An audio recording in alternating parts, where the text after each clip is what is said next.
I can't believe that I am saying it was more than 20 years ago that I met a fresh-faced young campaigner out in DuPage County. There was someone out there who had just defeated Mr. Republican. And there was a lot of talk about Dan Cronin at the time because he had out-hustled and outworked, and I think he had out-issued and outspoken the other folks running in that primary, and he was making a name for himself in the general election. He came to a bunch of us and said, you know, I'm in a very safe seat.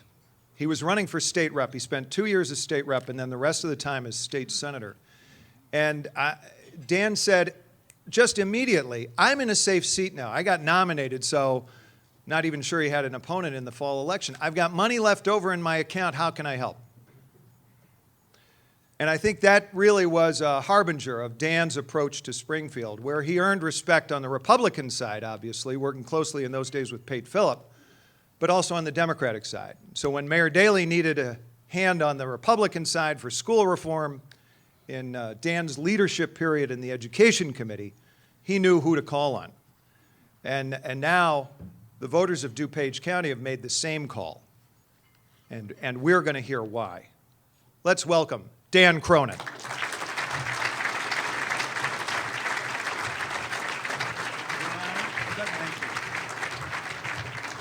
Oh, that's very kind. Thank you very much. Chris Roebling, appreciate it. I want to thank our hosts, Jay Doherty, thank you very much. Tweed Thornton, I know, was very instrumental in putting this together for me. Paul Green and Ed Mazer and other notable guests, a lot of my friends, my law partner, my wife is here. My lovely wife is down there to see me, so thank you. Thank you.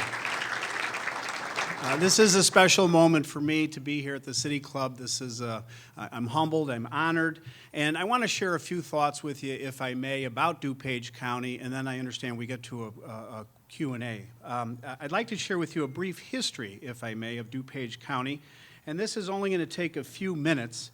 And on this map you'll see right here of DuPage, I'll show you how we organized government really from the bottom up during the last 180 years.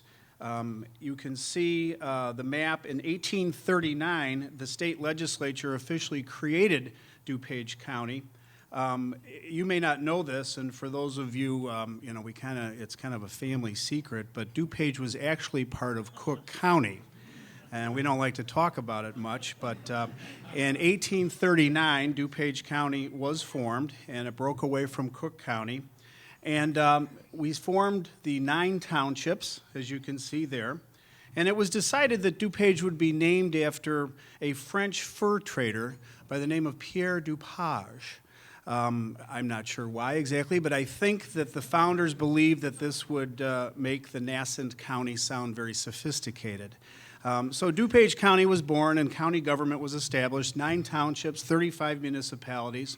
And over the next several decades, we saw schools that were built, school districts that were formed, and for more than 100 years, DuPage authorities created a wide range of public services, from library boards to park districts. Forest Preserve Commission later became an independent district. And then we hit the boom times. DuPage County was once a rather rural county, but it grew very, very rapidly. We became the face of a forward-thinking, modern, youthful, and vibrant community. Yes, that was us in DuPage. Well, forward-thinking especially. Nearly 250,000 people moved to DuPage between 1980 and today. Crucial government agencies were formed to meet the new demands of a growing population, and we saw really the proliferation of local government. The DuPage Water Commission was formed, the DuPage Airport Authority, Emergency Telephone System Board, DuPage Housing Authority, Board of Elections, Board of Health, Board of Review, Regional Planning Commission, the RTA, Metra, really key institutions like the Salt Creek Drainage Basin Sanitary District were formed, the Westmont Surface Water Protection Board, and really one of my favorites, the Century Hill Street Lighting Districts, was all formed in DuPage County. So, you know, we went on this binge, and we're still creating governments. There was fire protection districts that were created, and to increase the quality of life in DuPage. Boy, we have a lot of quality. And here we are, more than 180 years later, with over 400 separate taxing bodies in DuPage County. We now have the transparent, open, efficient government our founders like Joe Napier of Naperville fame envisioned for our residents. Well, I think not.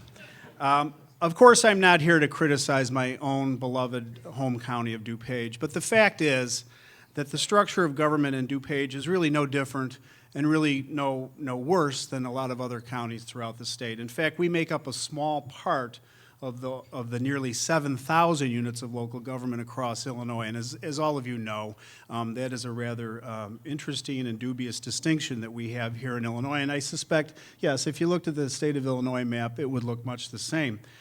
So I guess the question I have for you today is, if you could wave a magic wand, if you could start over and wipe the slate clean and restructure and recreate government, is this the structure that you would create? Is this what you would do? Well, I think the answer is pretty clear. Obviously not. So this is the reality, though, that we have to deal with, whether it's my colleague Tony Preckwinkle here in Cook County, the new incoming mayor of Chicago, new legislators in Springfield and Washington. We all have to deal with this hand of cards that's been dealt to us. And so it leads us, of course, to the next question, the very essential, central question and the challenge: how do we start to fix this? And, you know, I don't care who you are, whether you're a Democrat or Republican, you're from the city, the suburbs, or the downstate, it just doesn't work anymore. It doesn't work. It's too costly. It's too confusing. It's too covert, really. And, you know, given the economic realities of today, we can use this as an opportunity to really make some meaningful change, collaboration and consolidation of function. As I look at this issue, you know, in order to fashion a solution and to change and reform government, we really need to have a good understanding of the community, right? And the community in DuPage County has changed.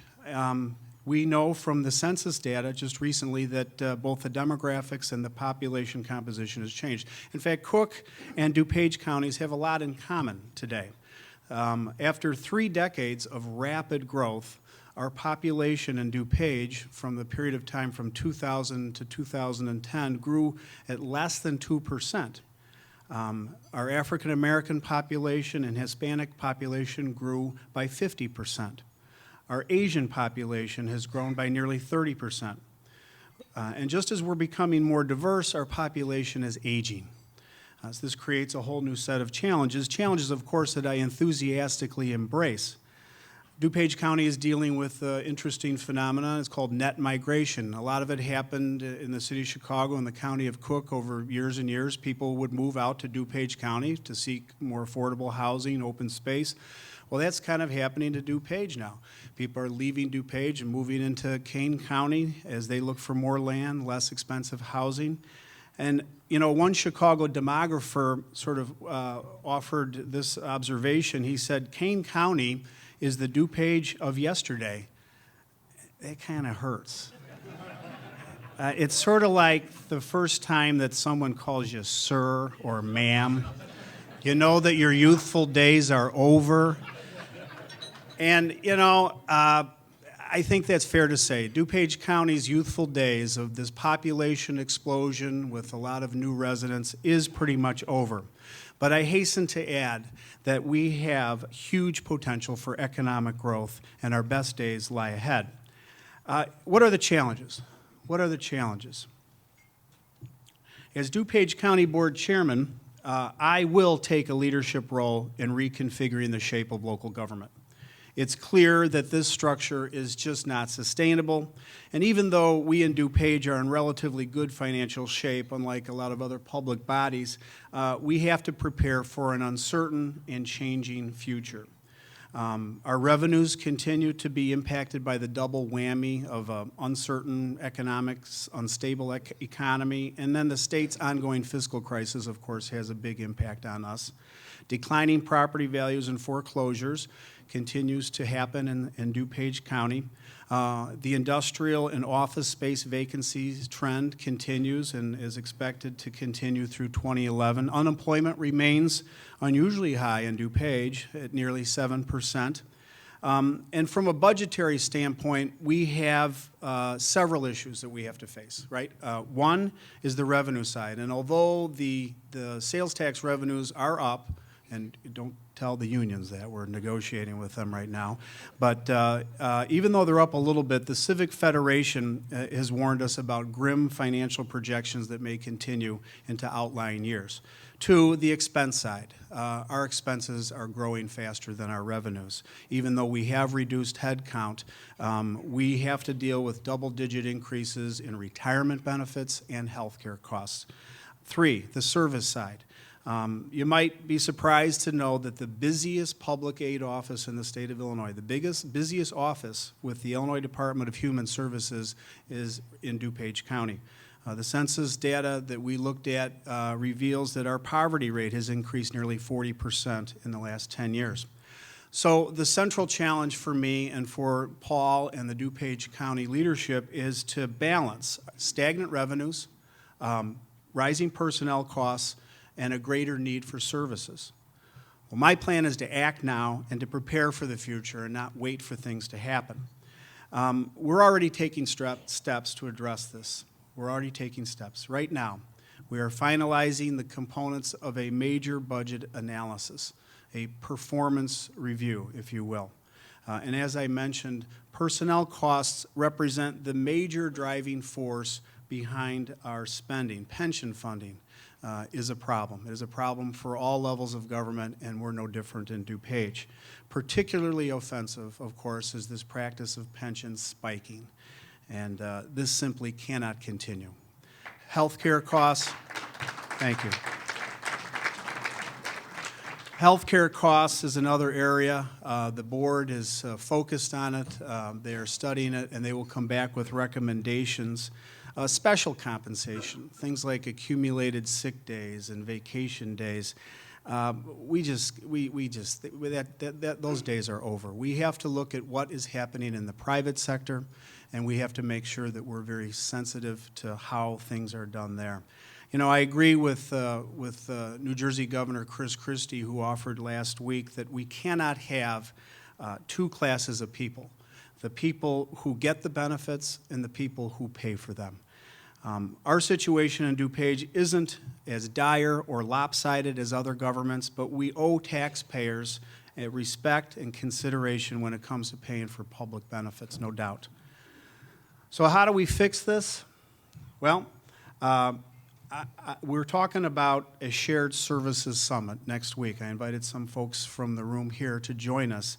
I seek opportunities for public entities to work collaboratively in order to save tax dollars and improve productivity. A lot of people talk about it, but we're going to really demonstrate, I think, how it can be done. We're hosting a shared services summit next week. This summit will give us an opportunity to determine where we can consolidate, how we can use technology to better perform the functions, common functions of different levels and different units of government. We can be a model of how local government can be restructured and work together in this fashion. So as we seek smaller, more efficient government, and as we seek to cooperate and collaborate and consolidate, all within an environment where we have an aging and more diverse population, a population that is static in its growth, I know, along with the leaders of the business community, that DuPage County has huge potential for economic growth and development. We have built a very strong foundation in DuPage over the years. The schools, the parks, the forest preserves, industrial parks, business districts, open space. There was thought, there was planning, there were enlightened leaders that came before me. We have great transportation. Proximity to O'Hare is a huge asset to us. And the prospects and the potential for western access to O'Hare, right, Mayor Jeff Prine? Western access to O'Hare are just huge for the region, not just for DuPage County. We have great rail for transit and freight. And, you know, I know that there are budget battles in Springfield for limited dollars. There's also battles for governance and power and management of the regional transit system. I ask and I implore the leaders in Springfield to look at the regional transit system, maintain the balance of resources and the local government control. We need to be strengthening that system and not jeopardizing it. We also have a very strong infrastructure with the transportation system. John Koss and the IDOT has worked well with us for many years, but whether it's 294, I-88, 355, we have corridors that really help people get around and move to places of work and to enjoy their lives. You know, when I decided to run for this post, chairman of the DuPage County Board, and leave the state senate, some people asked me why. In fact, some of my friends asked me why I ever thought twice about it, given the circumstances for Republicans in Springfield. But the question was, why leave state government and come to county government? And my response was, yes, it's a smaller stage, but you know, for me, really and truly, it's a bigger job. There's a rich, proud tradition of leadership in DuPage County. I came to the conclusion as I embarked on this path, and after talking to my friend Gail Franzen and others, my job as chairman of the DuPage County Board is to demonstrate how to do things right, if I can. Yes, we've been blessed in DuPage, but the world has changed. To meet the needs of an aging and diverse population while exercising fiscal restraint, that's the challenge and that's the objective, right? To cooperate and collaborate with other units of local government. I'm delighted that there are mayors here, and I enjoy working with you. To collaborate with non-for-profit human service organizations to help us meet our human service obligation. To share resources and responsibilities with educational institutions like the College of DuPage, particularly in the area of workforce development, homeland security, training of healthcare workers. I want to see if we can consolidate functions where appropriate. I want to seek and pursue and develop partnerships, public-private partnerships like Access DuPage, which provides health care to uninsured and underinsured people in DuPage.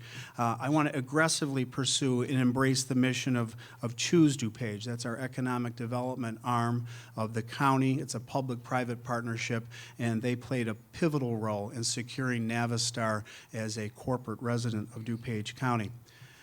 These are the challenges, these are the opportunities as I see them. I want DuPage County to be a government that is a model government. I'm thrilled about the opportunity to serve. I'll try my best. Thank you very much for the chance to speak to you today. I've enjoyed it immensely, and I'd be happy to try to answer some questions, Jay.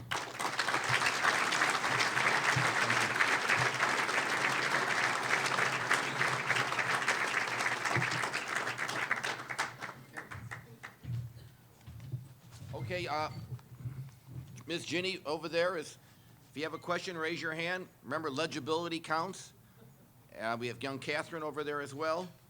We have a couple more people to introduce while you're writing out your questions. It's County Board Chairman, right? Of Kane County, Karen McConaughey. Karen, where are you? There she is. And we have the Mayor of Bensenville, Frank Soto. Where are you, Frank? I believe that's the first time we've had a mayor of Bensenville here, just off the top of my head. I think that the current mayor of Chicago had posted the previous one out of town.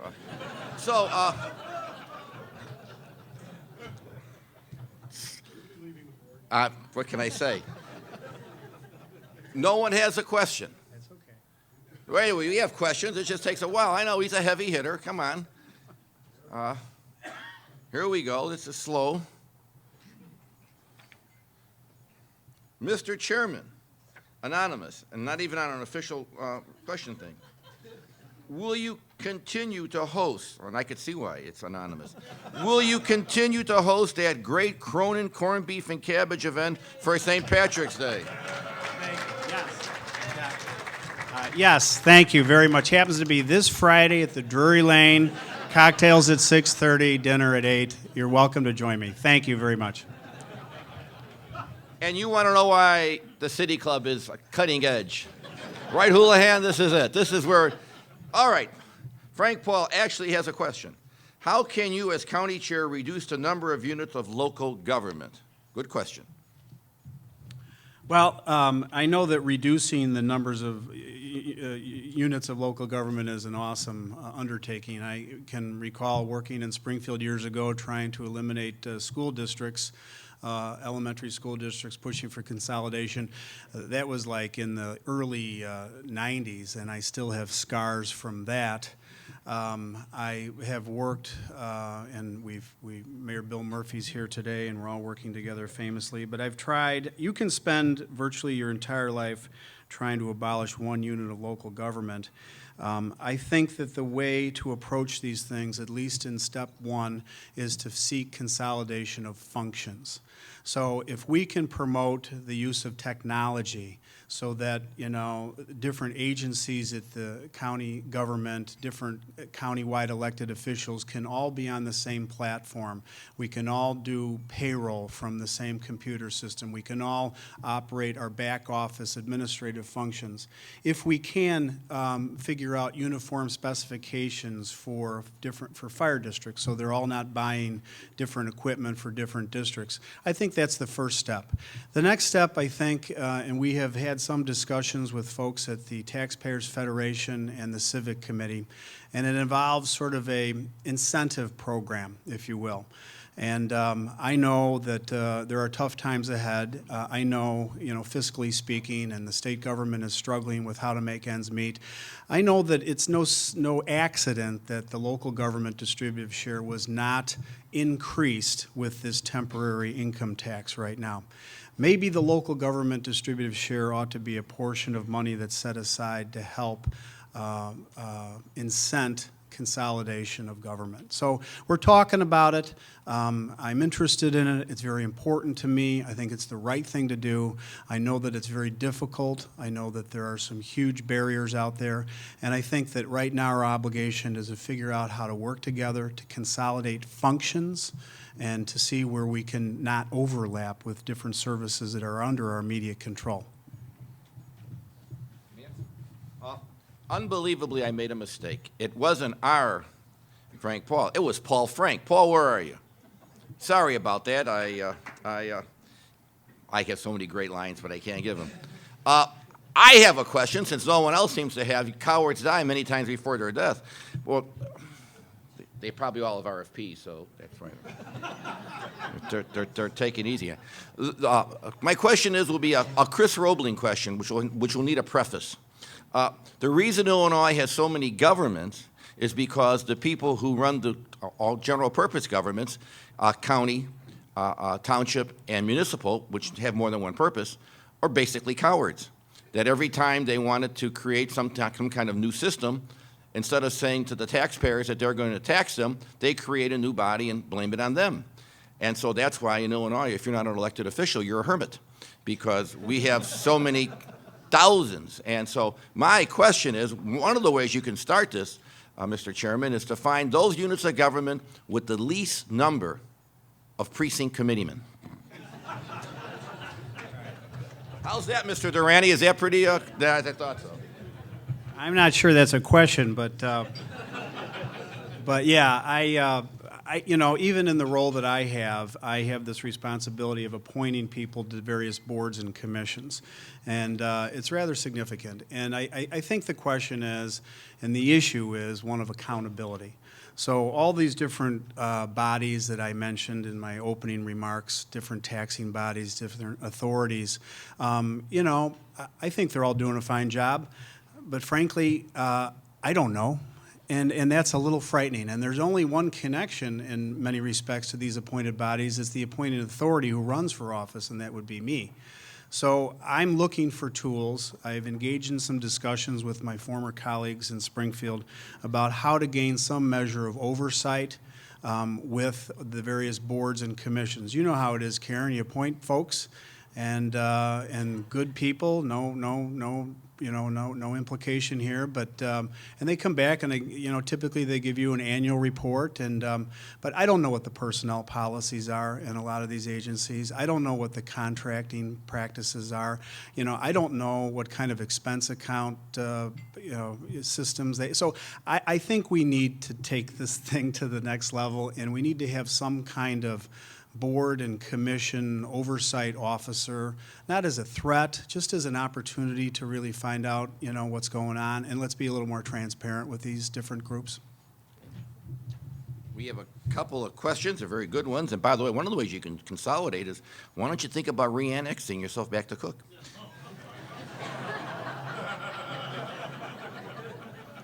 And then just make sure you have the Mayflower ready to move you. Okay, here we go. From the Bruce Dole from the Chicago Tribune. Do you support the GOP push to end collective bargaining?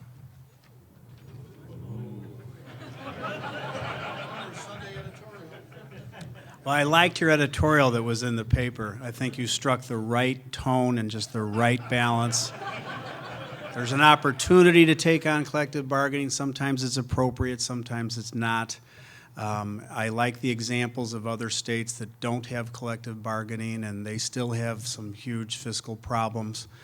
I think there's a time and a place for it. I think collective bargaining in public schools has presented some real serious issues and challenges, particularly as it relates to the dismissal of unqualified teachers and the rules that are adopted as a result of the collective bargaining process. I think it's gone too far. I really do. Again, I think there's a balance, and you have to look at it and see if it's related specifically to the fiscal problems. There are some unions that will come and make concessions and understand the world that we're in, and some that won't. So. How was that, Paul? Was that sufficiently non-committal, but yet somewhat informative? In the old days, we called that a tap dance, but it's good. Last question. Jim Spizzo. Where are you, Jim? Raise your hand. Hi, Jimmy.